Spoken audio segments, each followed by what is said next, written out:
Welcome to Ministry Weaver. When you first open the application, this is what you see. In this video, I'm going to show you a quick tour of the application and highlight a few points that's good to know as you get started using the application. The three main areas of the application are, first, the toolbar across the top, the main filter on the left, and the tabbed area in the main portion of the application. Probably the first thing you want to know about is the quick search. The quick search is designed to help you find and open a single object by searching for that object's object code, first name, last name, nickname, and you can even do some more advanced searches as well. Here I'll just search for Mary, and it finds everyone with Mary or even close to Mary, or even names that are similar to Mary, sorted by how relevant they may be. As I type in Smith, it narrows the search as I type. I can select or press enter, which will open Mary Smith in the object editor. Ministry Weaver is designed to track the whole ministry: people, places, things, projects, locations, schools, orphans, Bible translation projects.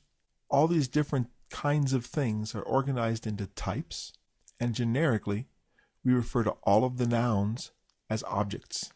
The Object Editor tab lets you do everything you need to do with an object. Here's the common data for the object. If they have a spouse, you could open up the spouse right here. The object history graph shows a timeline of the object, and you can go ahead and add a new type or a new status to the object right there. Depending upon the object's types, there might be fields that apply, and they'll appear at the bottom. In the object editor, you can also review a full history of the activity of the object, their contact data such as addresses, emails, phone numbers, any custom forms that have applied to that object, and view their connections sorted by object or by connection.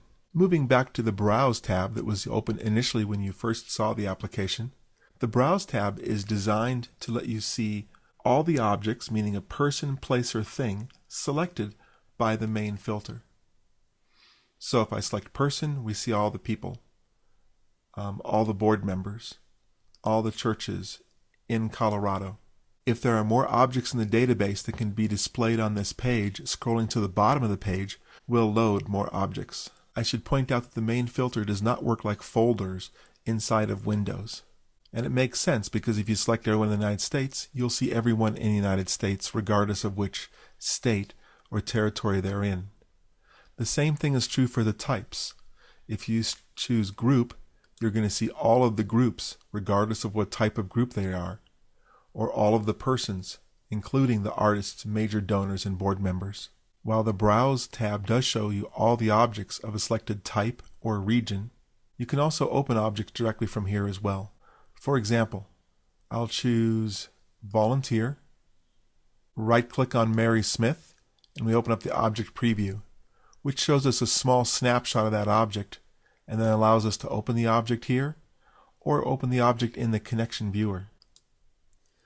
In the Connection Viewer, you can, again, see the Object Preview and expand and see all the connections of the object.